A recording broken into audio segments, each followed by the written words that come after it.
Cold is coming.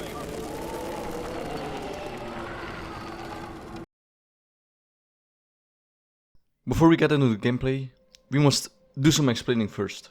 When we start our playthrough, the game takes place in the presumable, or at least what I think, the winter of 1886. In the same year, the climate of Frostpunk, the world, started to drastically change. This is quite obviously known as the Great Frost. And as you may have guessed, the climate got way colder. The United Kingdom, among other countries, sent people out on expeditions for research purposes, and a lot of these research outposts were equipped with a heat generating tower to allow the prolonged study of the climate. Unfortunately, the climate kept getting worse, and after the autumn of 1886, I think, also known as the last autumn, the Great Storm appeared, and with it, the British government started evacuating London. Now, with an end-of-the-world scenario, this evacuation took place using the land dreadnoughts or icebreakers. Basically, as I said, giant icebreakers that were actually so expensive to make that it put Britain into debt. And after the evacuation of London, the part where we come in starts, having to manage the lost city on Earth, which is New London. The things we once believed had made us. It was hope that pushed us forward. Slowly, step by step, we knew the cost of our journey, and we paid the price 100 times. Finally, the time has come to build the last city on Earth.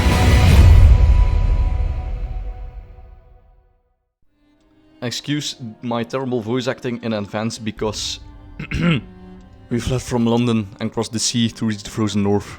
On the way, our convoy was hit by a blizzard and scattered. A handful of us managed to reach the side of this generator, only to find it frozen solid and abandoned. Why is no one here?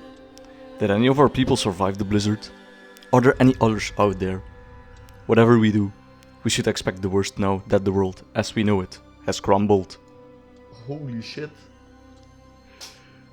IGN 10 out of 10 voice acting. Holy shit. Already at a freezing cold, minus 20 degrees Celsius, our first priority when we enter the game is to get the generator running, which requires coal. The first thing we notice at the bottom of the screen also are two meters, hope and discontent. To keep things short, discontent can't reach more than 100% and hope can't go below 100%. Or else you will get a prompt to get hope or discontent up or down, or fail and lose the game.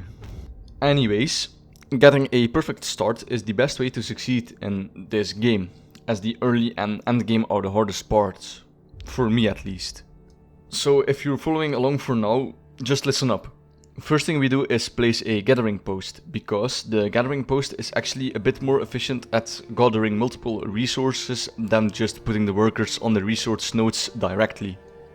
We place the post near some wood and steel and get that going first, because wood is the second most important resource in the early game, because of course the most important is and always will be coal. And then we continue assigning workers to coal, wood and steel until we have none left.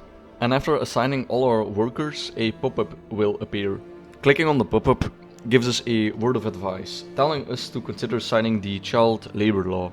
Not even 10 minutes into the game, we're met with a rather difficult decision, I think. Now enter the law book, a mechanic where you can give your city bonuses in forms of laws you sign. Even though we are asked to consider signing the child labor law, we will go with the opposite and build a child center. Next thing on the agenda, after firing up the generator, is food, and oh boy will we need a lot of it later on. The main way we get food right now is with a cookhouse that will turn raw food into meals. But to get raw food we need a hunter's hut. And with a hunter's hut built and with food secured, we can now try to rescue people we left behind. But to do this we need to build a beacon. For now we can't. because that's where the research part of the game comes into play. With a workshop, you can research new technologies which will be crucial for the late game. And with enough resources in hand, we are able to research the beacon and build it.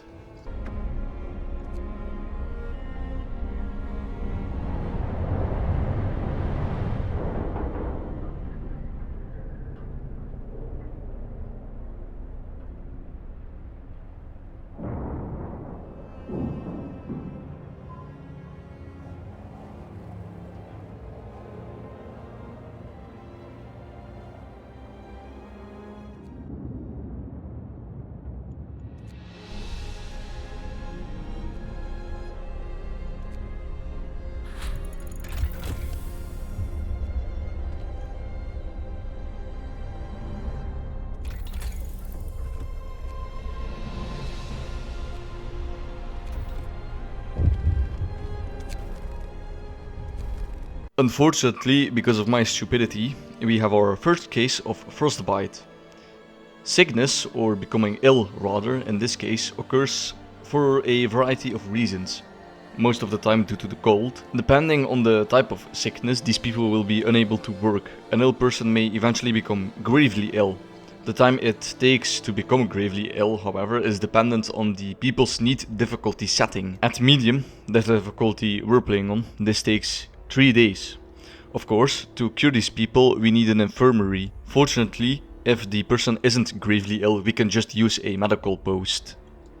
But medical posts, infirmaries and other buildings don't require workers, they require engineers instead, which is basically a more uncommon version of the worker. Though we haven't researched an infirmary yet, we can actually sign the Sustain Life law to prevent these gravely ill people from dying. So we can, of course, later on cure them. We also research and unlock the Wall Drill, a building that will dig wood out of the hard icy wall that surrounds New London. The last thing we have to do for our current objective is to rescue people in an expedition. Though to start an expedition we must first have a scouting team, which requires 40 wood and 5 workers. And with a scout team in hand we can start our expedition. Expeditions in this game serve as the prevalent way to attain new workers and special resources like steam cores. These scout teams require no food to operate and are always able to explore the Frostland. Well, most of the time, but more on that way later. Of course, sending these scout teams on an expedition takes some time and we will have to wait until our scout team arrives at the given location. We keep on finding survivors and escorting them safely to the city, completing our current goal, which granted took a while, but now we need to find another settlement, which in this case is Winter Home.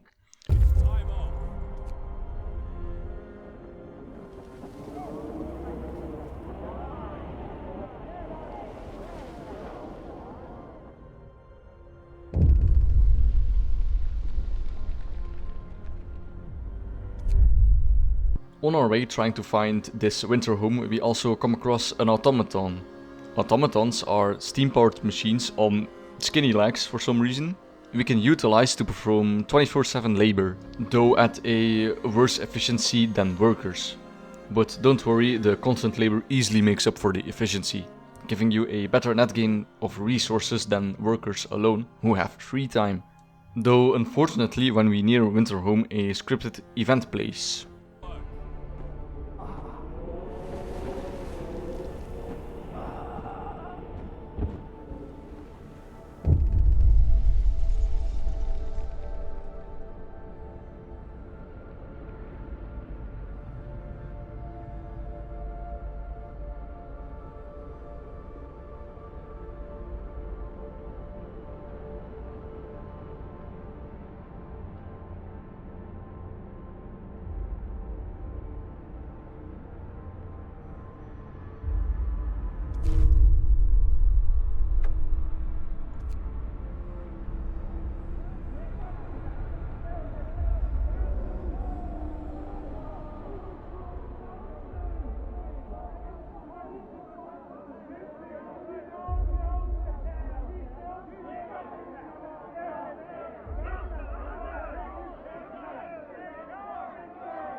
With the fall of Winterhome, a bad series of events is set into motion which brings with us a new set of challenges.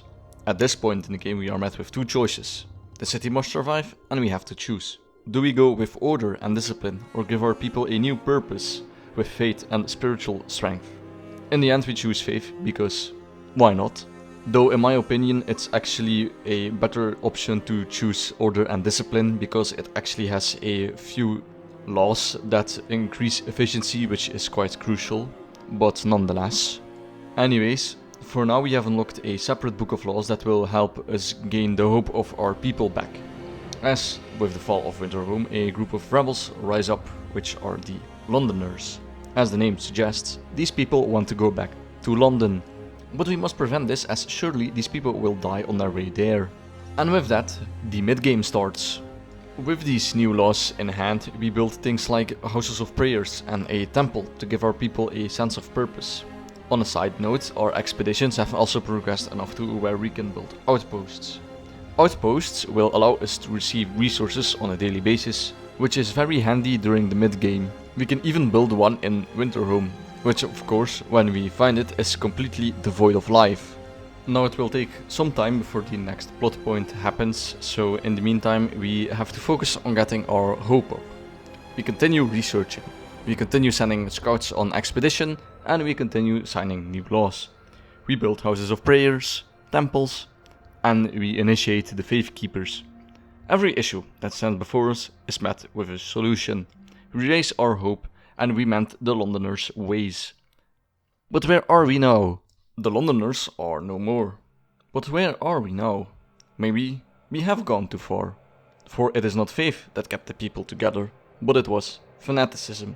Religious fanaticism, in fact. That, because of us, kept the people not together, but quiet.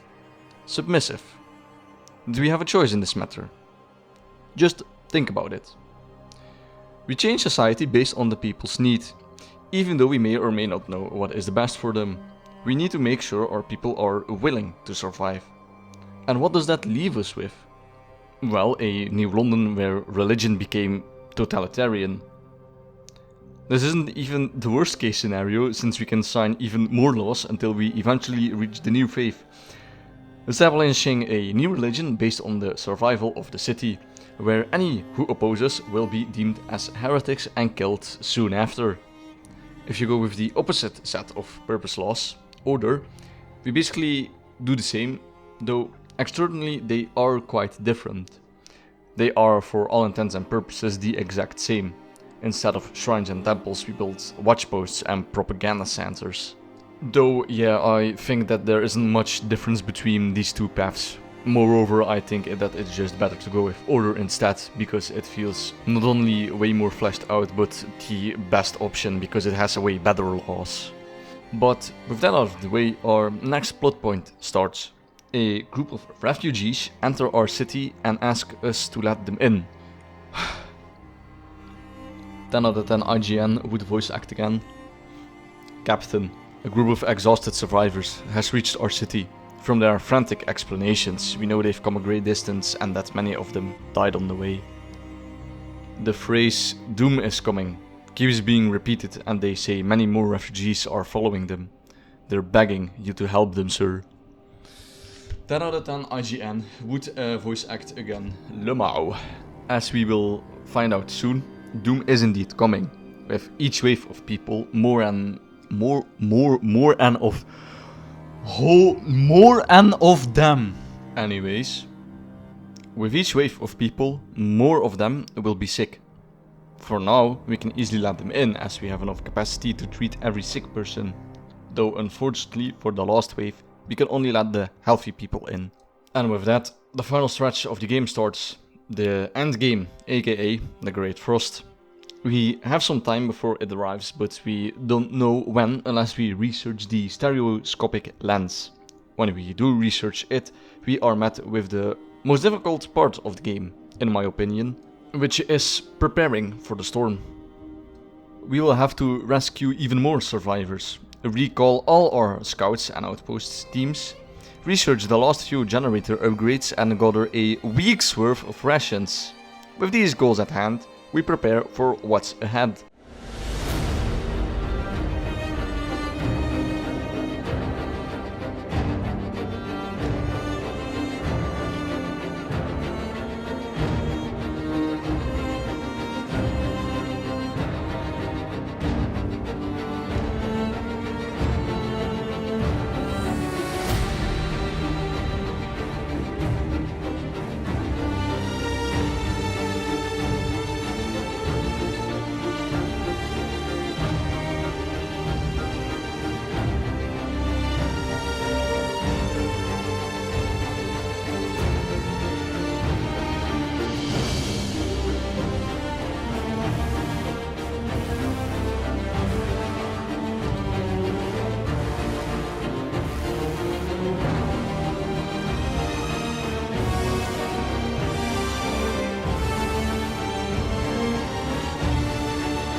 Unfortunately, we weren't able to prepare a week's worth of rations and rescue the last set of survivors, but with that, at day 40, at minus 90 degrees Celsius, all that's left is to survive.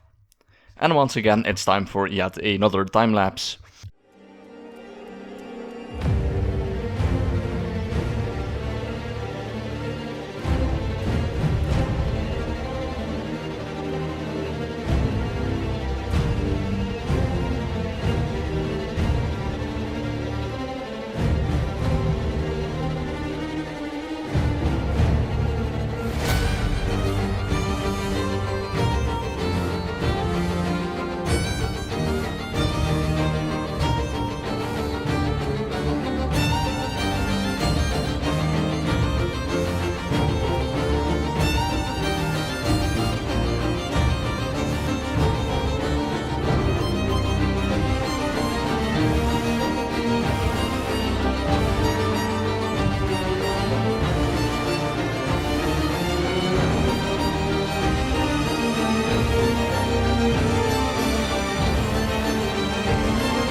A grueling 5 days later, 44 casualties later at minus 150 degrees Celsius.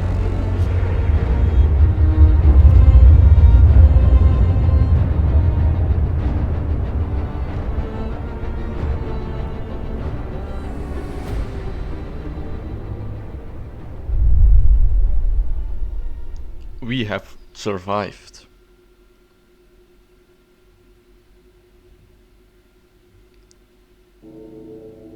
We started as a band of heathens cast out of haven. "80 souls, lacking guidance.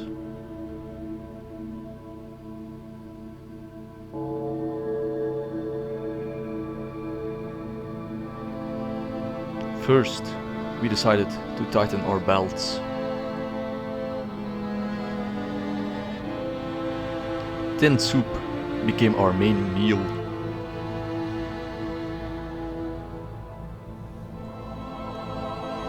And every day was a struggle.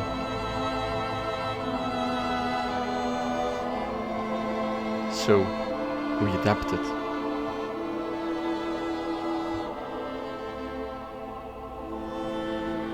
Violent public penance, denouncing infidels, vigilant faith keepers. Yet, I fear, we have come too far. Faith was abused.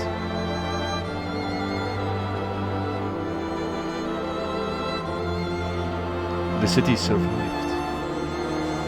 But was it worth it? 1887, New London, 402 souls, minus 30 degrees Celsius.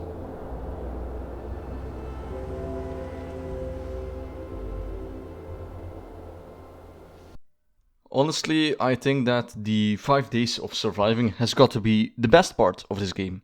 Actually surviving this 5-day monstrosity without any casualties is, for me at least, nigh impossible, even on medium difficulty. But I think that actually makes sense, as it makes it just all the more rewarding when you finally beat it. Having to sit back and hope for the best really shows how hostile the environment can actually get. If it wasn't quite obvious enough with the minus 150 degrees Celsius. I'd also like to think that It's also one of the reasons why it's so difficult to sign your purpose law in moderation, as at some point the only viable option is to become, as I said, the totalitarian city that is the new faith. All of that, and we're only done with the main story. Work time! Get moving!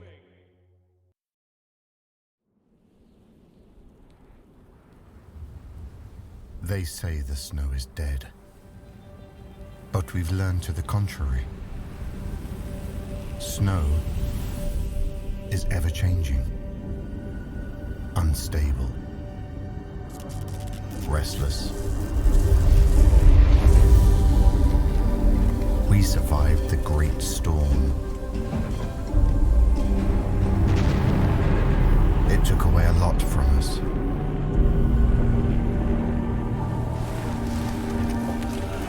Still, it gave us something in return.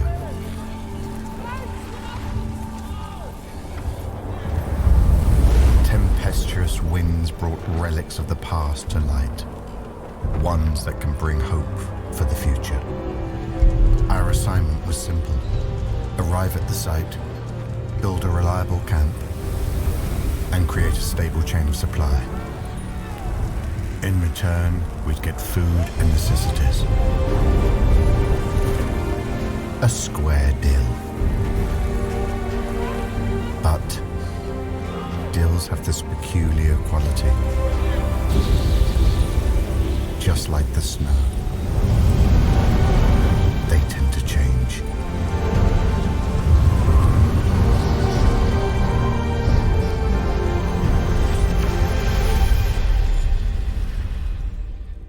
Now, in this game there are a total of 6 of these scenarios, as they're called, each of which having minor, well, except for The Last Autumn, tweaks to the main gameplay.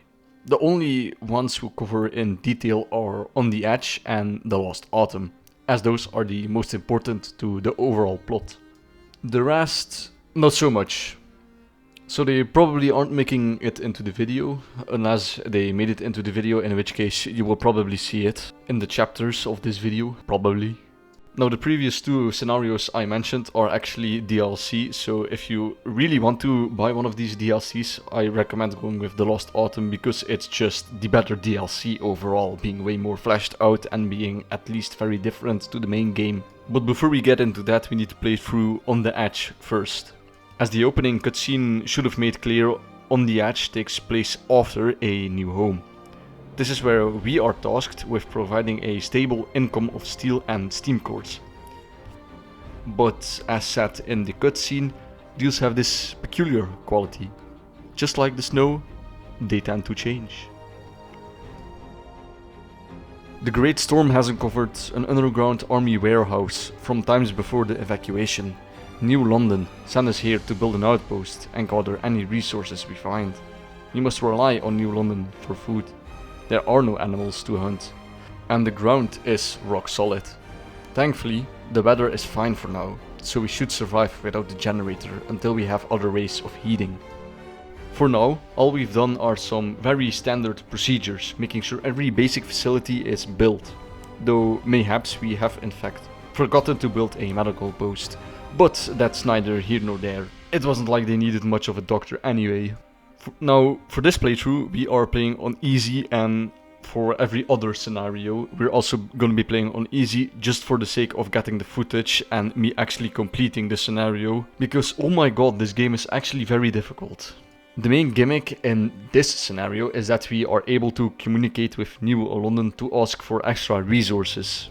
But to ask for these resources, we need a bit of favor, which is a new mechanic. It's basically a meter that goes up and down over time, among other things. What's also unique is that, at least for now, we can't decide which laws to sign, because that's not in our control. Instead, we have to ask for New London to find a solution, which will include signing a law, and moreover, it's usually the morally worse law to sign. For once, everything seems fine until we reach about 20 minutes of playtime, at which point we receive a pop-up stating that our food supply is cut short. By the way, as I have told you before, there are no animals out here to hunt. Oh no. Yeah, that already serves as a bad omen of what's to come, don't you think? And of course, things will absolutely get worse from here on out. Because we go from getting less food to only getting food once we make a delivery of steam cores and steel. And later still, no more food is being delivered to us. Which means we have to find another way to get food. So we send out a scout team which eventually finds a place called Hot Springs, an outpost that can deliver food to us. Now you can actually upgrade outposts like these by asking how you can help. Doing so will give you better traits and more favor. Furthermore, if you fully upgrade these outposts, they will start delivering stuff to you every 2 days. Amazingly, people live here. And not only do they grow their own food, but they're willing to share it. This enclave of life, clinging to a few hot springs, was settled after the Great Storm by people from a town which survived with the help of another city. They set up hothouses here and planted the seeds, as they say, to pass the gift of life. They gave us some food as a gesture of goodwill and are eager to trade more in exchange for help with expanding their settlement. Yeah, get used to me reading these transmissions because oh boy will they be important and do they serve at least some amount of importance to the plot for this scenario. Well, anyway, we can't start out trading just yet. We'll need to establish a trading depot first, which requires a construction team. Though it didn't take long to do this, we finished construction and we get an ominous transmission back from New London. We commend you for finding another settlement and making initial contact with their representative. Their crops will provide a very timely aid to our food security. However, we have to remind you that all external connections and food distribution network are to be handled directly from New London. Immediately cease contact with Hot Springs and hand over its raw food you received. Jesus Christ, IGN out of 10 would not or would voice act again. As it turns out, we can't talk our way out of this, having to close the communication screens as we tell them that this is in fact outrageous. And of course, after our transmission, we get this. You treacherous scum, your outpost is officially disbanded and you all will be tied for your treason upon your return. You have 3 weeks to convince us that you've changed your ways and wish to remain loyal citizens of New London. After that, you'll be hauled back in manacles and may God have mercy on your souls. This was New London speaking, over and out. This is so fucking annoying, man. Ole. Bollocks indeed, because we'll have to confront them sooner or later. For now, our task is to find any remaining settlements left in Frostland, just in case we missed any. And not even 5 minutes later, we get yet another message which reads as follows. Now that New London no longer controls our affairs, many of our people say they feel free for the first time in their lives. True, we lost their guidance and support, but we gained independence. We don't have to do their bidding, ask permission to cook soup. What the huh? We don't... Wait a minute. Okay. We don't have to do their bidding, ask permission to cook soup. We can pass our own laws and decide what to do. There's a petition to change the name of our settlement. Since we're no longer an outpost, should we do it? We don't have to do their bidding, ask huh? With this we can choose to rename our settlement and become fully independent. Which of course we do. Because who wouldn't? And with that we are now Northern London. Wait, that doesn't make any... Never mind. Still preparing for our confrontation, we continue building our city. Now with the ability to sign our own laws. Right, we almost forgot to mention the new outposts. We found the shipwreck camp, a camp filled with basically almost all forced convicts for cheap labor. We also, quite later into the game, find the children's mine which will give us coal. And by now I think it's almost time for our confrontation. But first, one more thing. The best upgrade you can get for each settlement is a safe route. This is, as I said before, the upgrade that will deliver resources to you every 2 days. And is actually very crucial to beating this scenario, in my opinion. But with that out of the way, I think it's time for the confrontation.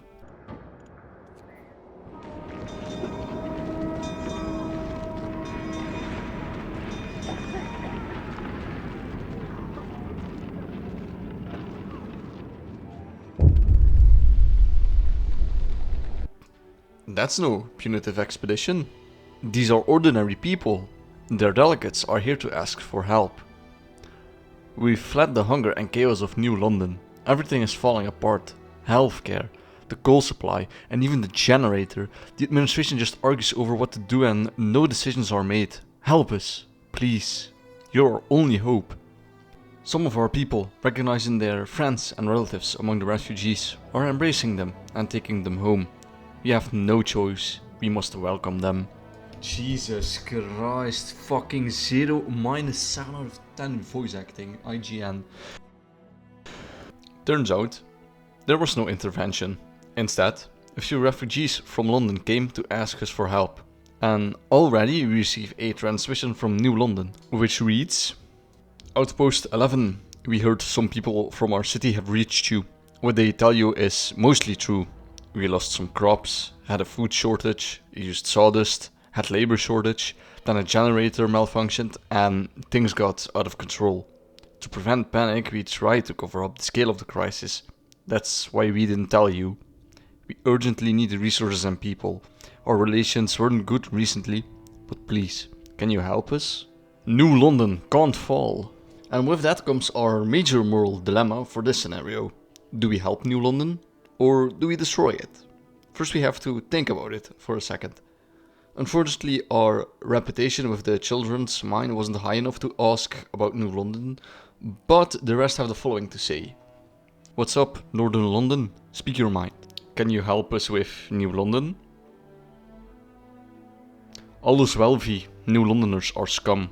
No offense, pal. You're different.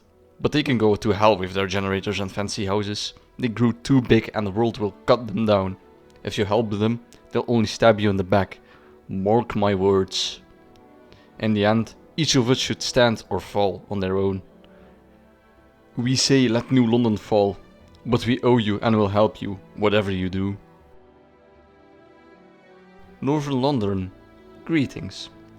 What is it that you wanted to talk about? Can you help us with New London? We don't know much of New London, but it seems that, unlike you, its people fail to adapt to the changed world. If you let their city fall, they will strengthen your ranks and learn your ways. If you help them instead, your people might yet become assimilated by them. The nature is our ultimate judgment and it is useless to dispute her rulings. But whatever you decide, we won't deny you help if you ask for it. Now that we've talked to all the outposts, we can finally make our decision on what to do with New London. Outpost 11, we read you loud and clear. How is the operation going? We have an answer. We can't endure much longer. Hear us out. We beg you. We treated you badly, misled you, and we were wrong. Although we still believe we are one people, we will respect your autonomy if you save our city. If you refuse, many will die, but many more will flee to your outpost and every other settlement they can get to. You can't possibly accommodate them all. So many lives are at stake. Please don't forsake them. What is your answer? We will save you. Farewell. I think that me choosing the clearly opposite of what the game makes you believe is the right choice really shows how well this dilemma is set up and executed. If you think about it, the chaos in New London is only to blame due to the poor administration. If the higher ups can't manage the city, then that will happen. But no one except them have a choice in this matter. And if we refuse, as said in the transmission, it will cause a lot of death, which is actually very preventable if we just save the city. Furthermore, refusing is the harder option, in my opinion at least, though both objectives are quite hard in their own regard. Now, with the New London's fate set in stone, what do we have to do? Well, we need to ship out 3000 coal, 200 food rations and 50 workers. The other route asks us to have 5 working infirmaries, build 20. Yes, 20 additional bunkhouses and or normal houses, Gather 200 food rations, keep all bunkhouses and other houses cold or warmer, and have no homeless people. Fortunately for us, the shipwreck camp covers our workers. I think, and don't quote me on this, as the wiki didn't have the necessary information by the looks of it, but I think if you fully upgraded a settlement including the safe route, it will actually automatically complete one of these objectives for you. So if you were really efficient in managing your reputation and actually upgrading the settlements, you can instantly complete this objective, I think. But I don't know for sure. And of course this was also the biggest struggle point in this scenario, because it's the end game. Though many of our citizens were persistently hating on New London, many now have a change of hearts. After all, there are probably friends and family alike that still reside in New London. With each sub-objective complete, we receive a transmission from New London thanking us for our efforts. And with each sub-objective done, we can finally beat this scenario in a record time of about 2 hours.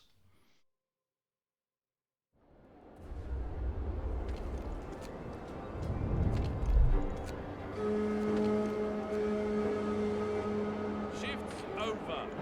Get some rest, people.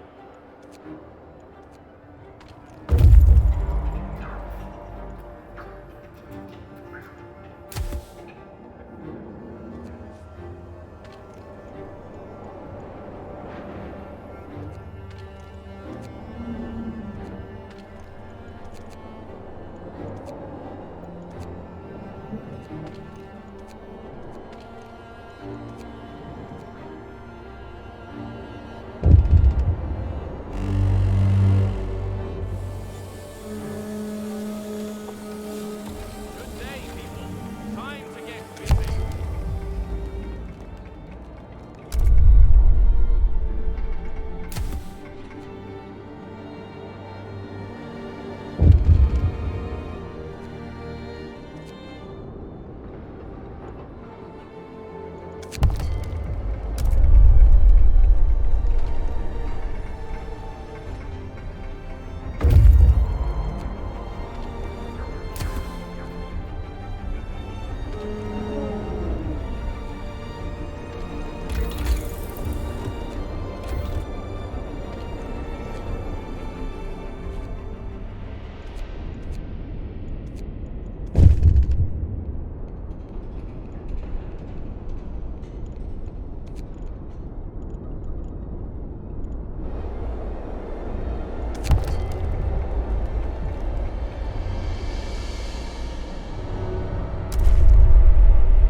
Work time. Get moving. I think it's safe to say that the Last Autumn expansion is definitely as good as the base game, if not a little bit better. The DLC being a prequel to A New Home, it has changed a lot of things. But we'll get into that later, because first it's time for the opening cutscene, of course. And again, just for the sake of getting the footage, I played this expansion on easy mode as well. Especially trying to get the best ending, because holy shit, this game once again is very difficult. We had 3 deaths so far. Or small price for progress, as IEC called it. I can only hope I am going to avoid their fate. They've claimed there was nothing to fear, that this whole journey of ours was just a precaution. But now, it feels like the weather is changing. And the winter seems inevitable.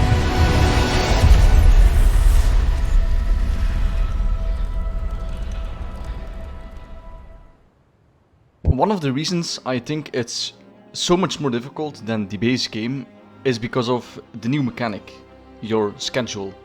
The schedule acts as your main fail state in The Lost Autumn. Missing one deadline will give you a final warning, missing your second deadline will fire you, so you lose the game. And also, just because the cold hasn't arrived yet doesn't mean it's going to be easy. You may have also noticed instead of hope we have motivation.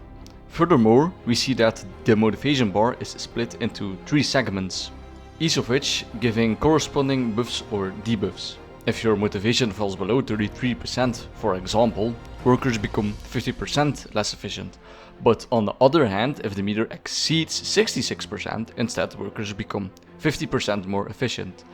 Though of course, the harsh reality is that your workers' motivation will drop every day. Anyways, we have to get our basic facilities up and running first. We gather nearby resources left at the building site and we build our first docks. Docks in The Lost Autumn are our main way of getting infinite resources. This is because anything that we could research in the main game that could give us infinite resources like coal thumpers, wall drills are completely gone, which makes us have to rely on the docks. We also set up a fishing harbor, which is basically a docks but for food instead. And the last thing we have to build is the telegraph station, which is a crucial building that will provide us with workforce, steam cores, and later on, if we sign the law for it, prosthetics. Now, sometime later we finish our basic facilities and then the game actually starts, because now it's time to build the generator. The building plan for the generator is split into 4 stages. The first stage will build the shaft structure, the second stage the foundations, the third phase the heart of the generator, so the heat production unit, and the last stage is the assembly. Spoiler alert, with each of these stages there's a correlating accident that is completely unavoidable. And all of these accidents will happen just when you're about to finish the stage. Well, an accident happens on all of them except the last stage, but that's neither here nor there. But we'll get into all of that later. In addition to an accident with each stage, it also requires a new resource, which requires a special building. And the first of these buildings we have to build is the profiles manufacturer, which will, you guessed it, produce profiles. And you may also have noticed that these buildings can only be placed near the building site. For now, we need to have 8 of these profiles to build the shaft structure. Also, from now on we have to deal with toxic fumes coming from the build site. But alas, we can't deal with that yet. Now that we have some downtime in our hands, I think we can talk about the new book of laws for this scenario. Basically, most of the laws are similar, if not exactly the same as their base game counterparts. For now at least. Though some have changed completely. Most of these changed law now affects our workers' motivation. One of these laws, for example, is the hearty meals law, which will provide workers with quote-unquote tastier, more nutritious meals, raising their motivation. For now, the only laws we can sign are the administration laws. But of course, later on we will have to make a decision which will unlock a second book of laws. The second set of laws revolves around labor and more specifically workplace safety, because remember, this is the 1800s and workplace safety was a foreign concept back then. It's especially important to keep workplace safety high when working at the generator, because as I said before, accidents will happen, which when it eventually does,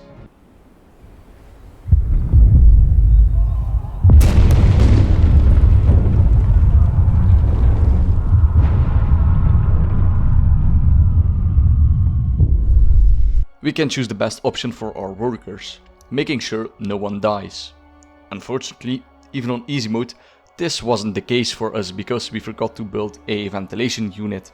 A building that will reduce the toxic fumes on the build site and in turn increases workplace safety. And with the accident, our workers go on a strike. And also comes the basically equivalent of the order/faith choice for this DLC. This time we can choose between the engineers and the workers. Signing with the workers will unlock laws to lower strike chances, and going with the engineers will improve workplace efficiency. In my opinion, it's way easier to get the best ending signing with the engineers, but since we're already playing on the easy difficulty, it doesn't really matter. So we'll go with the workers instead. By the way, remember how I mentioned ventilation units like 30 seconds ago? They require coal, because the coal game never ends. Because you can never escape the coal game. Huh?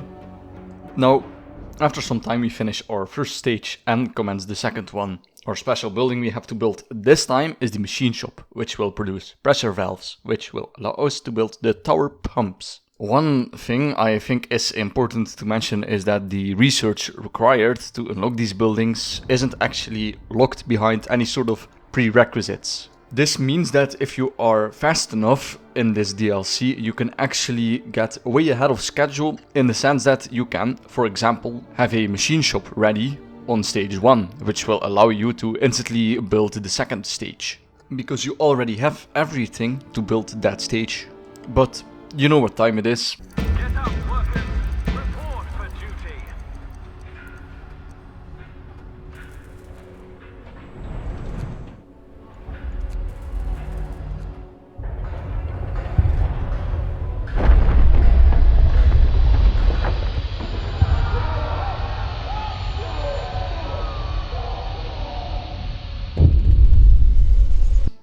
A second accident has hit the build site. Again, we cannot choose the best option, so we have to settle with the second best, which will cause a lot of workers to be gravely injured. But hey, at least they're not dead, and it's nothing we can't handle, of course. Furthermore, some options from now on will affect the ending you get. These options will instantly solve the issue at the cost of a permanent change or a sort of damage to the generator. In this case, the option is to seal off the source, causing the generator to lose its power a bit, only powering a few heat zones. Already, we're at the penultimate stage, the heart of the generator. Our next milestone requires us to build the foundry, allowing us to produce steel composites. Also, with the third stage, the endgame begins. We don't notice anything yet, but oh boy, will it become pretty apparent that something is going to happen pretty soon. We get a message from New London telling us that New London is doing pretty bad. Our company asks of us to check up on Site 120, as they lost contact with them recently. When we arrive there, we find out that Site 120 is actually completely destroyed.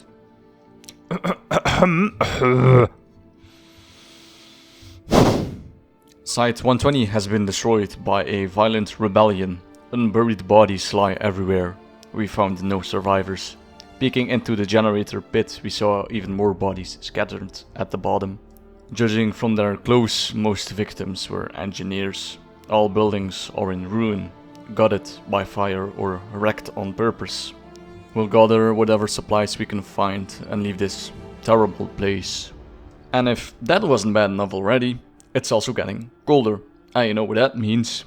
The coal game once again never ends, as we now have to make sure the entire construction site is heated with braziers and the like to prevent frostbite. And things get worse still, because at day 31, winter is here and slowly but surely freezes our ducks over at day 37. And a lot of people will take their chances and leave the site.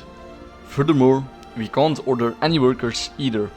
Not that that matters at that point, though we did finish the generator a day early. There's one more thing we can do, add upgrades. And me completely forgetting about this, I had to scramble every piece of metal I could, but luckily I was able to complete every upgrade. And with that out of the way, all that's left is to wait for the evacuation to come and finish this expansion.